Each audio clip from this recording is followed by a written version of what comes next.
Everyone. आज हम ज्ञानपीठ विद्या केंद्र पर आपका स्वागत करते हैं, जिसमें आज हम कक्षा 9 के गणित का चैप्टर 1 पार्ट 1 संख्या पद्धति पढ़ने वाले हैं।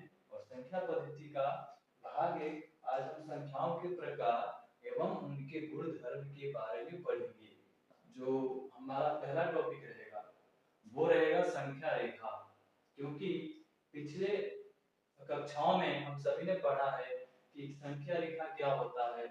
संख्या रेखा क्या है? एक सीधी रेखा है जिसपे हम लोग संख्याओं को व्यवस्थित रूप से निरूपित करते हैं, मतलब डालते हैं। एग्जांपल के लिए जैसे क्या कि ये हमारा एक संख्या रेखा होता है और मान के चलिए कि मेरे पास में 4 टॉफीज हैं और मेरे एक दोस्त के पास में 9 टॉफीज हैं, 9 टॉफीज हैं। तो दोनों तो एक जगह पर नहीं है, दोनों तो एक जैसे क्या कह सकते हैं कि एक जैसे उनकी स्थिति नहीं है, दोनों में अंतर है, एक का कम है एक का ज्यादा है। और एक एग्जांपल लेके समझते हैं कि ये जो है ये हमारा घर है, ठीक है, और हमारे घर से हमारे स्कूल की जो दूरी है वो है 4 किलोमीटर। हमारे घर से स्कूल की दूरी कितनी है? 4 किलोमीटर। और हमारे घर से हमारे किसी दोस्त की जो घर की दूरी है वो केवल 2 किलोमीटर है। दोस्त का घर 2 किलोमीटर है। तो अब ये है कि वो दोनों की दूरी तो बराबर नहीं होगी, दोनों की दूरी क्या होगी? घर का जो घर से हमारे जो दोस्त की घर है वो काफी करीब होगा, जबकि घर से हमारा स्कूल दूर होगा। इस वजह से दोनों जो है अलग अलग दूरी पर आएंगे। तो इन सभी को जब हम लोग दर्शाना चाहते हैं या समझाना चाहते हैं तो हम लोग संख्या रेखा का प्रयोग करते हैं, जिसपे हम लोग संख्याओं को, दूरियों को, वजन को, विभिन्न प्रकार के काम जिसमें हम काउंटिंग कर रहे हैं उसको हम लोग संख्या रेखा पर दर्शा सकते हैं।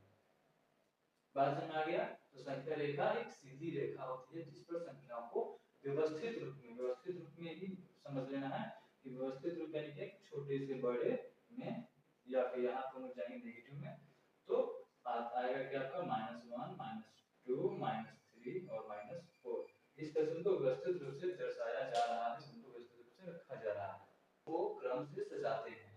तो ये नंबर्स यानी कि संख्याएं कितनी प्रकार की होती हैं, इसी में हमारा अगला टॉपिक है कि what are the types of number, संख्याओं के प्रकार। तो संख्याओं के प्रकार में हमारा जो सबसे पहला प्रकार है वो शुरू होता है जब इंसानों ने गिनती शुरू किया था। गिनती शुरू किया था मतलब जैसे कि हम लोग जानते ही हैं कि जब आदि मानव थे और शिकार पर जाते थे तो उनका जब थोड़ा सा बौद्धिक विकास हुआ और उन्होंने इस बात पर प्लानिंग करना शुरू किया कि यदि हम एक जानवर को पकड़ने जा रहे हैं, एक जानवर को लोग पकड़ने जा रहे हैं और उस जानवर को वो कितने तरफ से मारेंगे, कितने तरफ से वो शिकार करेंगे, तो कितने लोग चाहिए, फिर जब उसका शिकार हो जाएगा तो उस जानवर उस चीज का बंटवारा वो लोग कितने भाग में करेंगे, बंटवारा करेंगे। प्लस ये आता है कि फल है तो फल का बंटवारा कैसे करेंगे। इस तरह से उनको क्या हुआ कि नंबर्स यानी संख्याओं का कॉन्सेप्ट विकसित हुआ, जहां पर लोग नंबर्स ऐसे 0 1 2 तो नहीं लिखते थे, वो लोग जस्ट नंबर्स को इस तरह से रोमन नंबर्स कहा जाता है, फिर इस तरह से चिन्ह के द्वारा दर्शाया करते थे। तो वहां पर जब उन्होंने काउंटिंग शुरू किया तो काउंटिंग करने के लिए, गिनती करने के लिए जब संख्याओं की जरूरत पड़ी तो वो हमारा प्राकृतिक संख्या कहलाए, क्योंकि प्रकृति में पहले से उपलब्ध होती है। ठीक है, पहले से आपको एक चीज क्या है, तो एक चीज हमारा हो सकता है, एक चीज क्या है, एक हमारा मुंह है, ठीक है, दो चीज क्या है, दो आंखें हैं, तीन क्या है, तो तिरंगा में 3 रंग हैं। इस तरह से करके प्रकृति में ये सभी चीजें पाई जाती हैं जिनको गिनने के लिए इन संख्याओं की जरूरत पड़ती है, और इसीलिए हम इसे प्राकृतिक संख्या कहते हैं। ठीक है, इन संख्याओं को किस चिन्ह के द्वारा दर्शाया जाता है, तो इन संख्याओं के संग्रह यानी कि समूह को, यानी कि जब भी हमारे पास में केवल ऐसा समूह है जिसमें केवल 1 2 3 4 से शुरू करके पूरा इंफिनिटी का कॉन्सेप्ट आप लोग समझते ही होंगे, अनंत जहां तक आप जा सकते हैं। तो जब 1 2 3 4 से शुरू करके अनंत तक संख्याएं जाती हैं, तब उसे हम n द्वारा दर्शाते हैं, या उस समूह को हम लोग n समूह कह सकते हैं, नेचुरल नंबर्स के समूह कह सकते हैं। दूसरा जो हमारी संख्या है वो है पूर्ण संख्या। पूर्ण संख्या की कॉन्सेप्ट कहां से आया, पूर्ण संख्या कहां से लोगों ने समझना शुरू किया? तो एग्जांपल के लिए मान के चलते हैं कि जब वो लोग कुछ शिकार कर रहे थे और वहां पर एक जानवर था, तो जब एक जानवर को उन्होंने मार डाला और खा गए, तो कितना हिस्सा बचा है, कितना चीज बचा? तो 0 बचा। ठीक है, इस तरह से समझें कि जब उनके पास में 8 फल थे और उन्होंने 8 फल को आपस में बांट लिया और खा गए, तब उनके पास में कितने फल बचेंगे? तो 0 फल बचेंगे।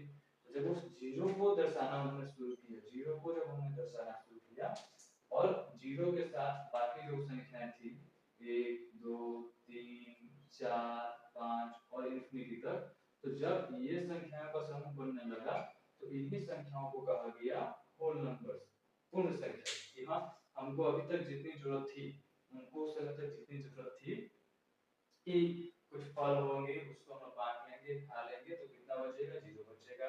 तो वहां तक उनको लगा ये पूर्ण हो गया है हमारा जरूरत, तो इसलिए उन्होंने क्या कहा कि पूर्ण संख्याएं।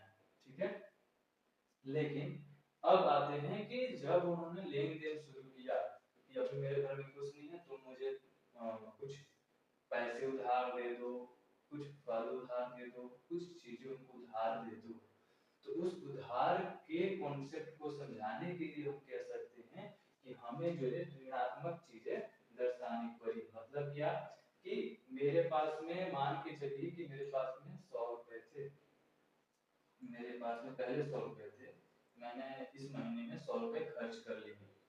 100 रुपए खर्च कर लेने के बाद मेरे पास कितने बचे? 0 बचे। मेरे पास कितने बचे? 0 बचे। अब इस 0 बचे हुए संख्या के बाद मुझे फिर से किसी खर्चे में पैसों की जरूरत पड़ी, तो मैंने क्या किया कि मैंने किसी दोस्त से अपने इसे मांगा कि मेरे पास तो अब 0 रुपए हैं, मेरे पास तो 0 रुपए हैं, तुम मुझे कुछ रुपए उधार दो। उधार दो मतलब क्या? ये तो मेरे पैसा मेरे पास मान के चलिए कि फिर से मेरे पास 100 रुपए आ गए, लेकिन ये पैसे मेरे नहीं है। मेरे पास 100 रुपए दिख रहे, लेकिन ये मेरे पैसे मेरे नहीं है। ये पैसे मेरे पास में क्या है कि उधार के पड़े हुए हैं, जो मुझे किसी को देने हैं। तो इस चीज को दर्शाने के लिए कि मेरे पास जो है, या मेरे पास किसी का उधार बाकी जो मुझे लौटाना है, जब मेरे पास में फिर से 500 रुपए या 400 रुपए आएंगे, तो मुझे उसमें से 100 रुपए किसी और को देने हैं। तो देने तो आपको क्या होगा? माइनस होगा। तो इस चीज को दर्शाने के लिए माइनस का अवधारणा लाया गया, माइनस का कॉन्सेप्ट लाया गया, जिसे हम लोग पूर्णांक संख्या कहते हैं। पूर्णांक संख्या में क्या होता है कि सभी जो पूर्ण संख्या है 0 1 2 3 4 5 6 उनके साथ जब ऋणात्मक संख्याओं को भी हम जोड़ते हैं, उनका भी हम लोग कॉन्सेप्ट लेते हैं कि मान के चलिए कि अभी यहाँ पे 0 1 2 3 4 ये थी, इसके साथ जब हमने -1 -2 और -3 जैसी संख्या ली, तब इसको हम लोग कहते हैं पूर्णांक संख्या। ठीक है, और इसकी जरूरत क्यों पड़ी? जब उदाहरण जैसा कॉन्सेप्ट आया कि हम लोग उधारी वाले पे अपना काम कर रहे हैं, उस चीज को दर्शाने के लिए इसकी जरूरत पड़ी। अब इन संख्याओं का जो संग्रह होता है उसे जेड के द्वारा दर्शाया जाता है। जेड शब्द, जेड वर्ड का जेड लेटर कहां से आया? तो जो जेड लेटर है वो जर्मन भाषा के जेलिन शब्द से आया है। जेलिन जिसका मतलब हम कह सकते हैं काउंटिंग। ठीक है, तो ये था हमारा पूर्णांक संख्याओं के बारे में।